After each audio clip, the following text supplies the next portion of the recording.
So next ఇది final step అంటారా? Yeah, blocks అయిపోయిన తర్వాత నెక్స్ట్ వచ్చేది స్టిచ్చింగ్.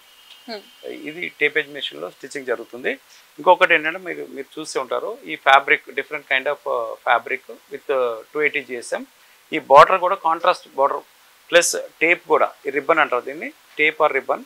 ఇది కూడా చూస్తే మీరు nylon with very good GSM and combination, different కాంబినేషన్తో డిజైనింగ్ చేసి చేయడం జరుగుతుంది. కలర్ కాంబినేషన్ కూడా ఇదే అన్నారా మీరు last time labelling?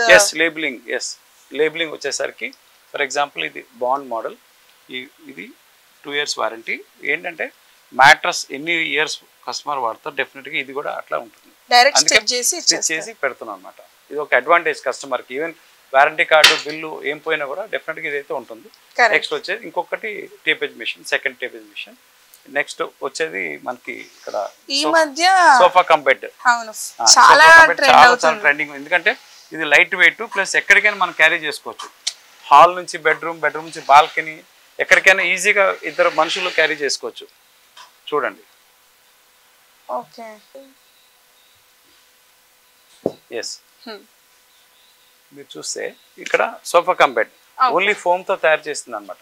Sofa cum bed ఇది బెడ్ కమ్ సోఫా 2 in 1 మన పర్పస్ గా యూజ్ చేయడం చాలా ట్రెండ్ అవుతుంది. ఇది అయితే లైక్ రెసిడెన్స్ లో 1 BHK 2 BHK ఉన్న వాళ్ళు కూడా డెఫినెట్ గా ఇది మల్టీపర్పస్ ప్రోడక్ట్, ఎక్కడికైనా క్యారీ చేసుకోవచ్చు.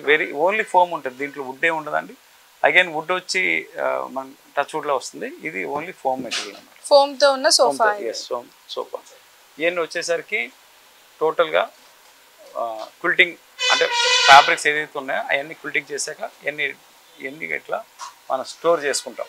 కస్టమర్ రాగానే ఫ్యాబ్రిక్స్ చూపించి వాళ్ళకి ఏ ఫ్యాబ్రిక్ కావాలో దాని ప్రకారం సెలెక్ట్ చేసుకుంటాం. సో క్విల్టింగ్ అయిపోయినాక వేరియస్ డిజైన్స్, అంటే బెడ్ టాపర్ ఏది ఉండాలి అనేది, బెడ్ టాప్ ఏదైతే ఫ్యాబ్రిక్ దాని డిజైన్, దాని ప్రకారం మనం ఇక్కడ అన్ని స్టోర్ చేయడం జరుగుతుంది. కస్టమర్ రాగానే చూపించి స్టిచ్చింగ్ చేయడం జరుగుతుంది.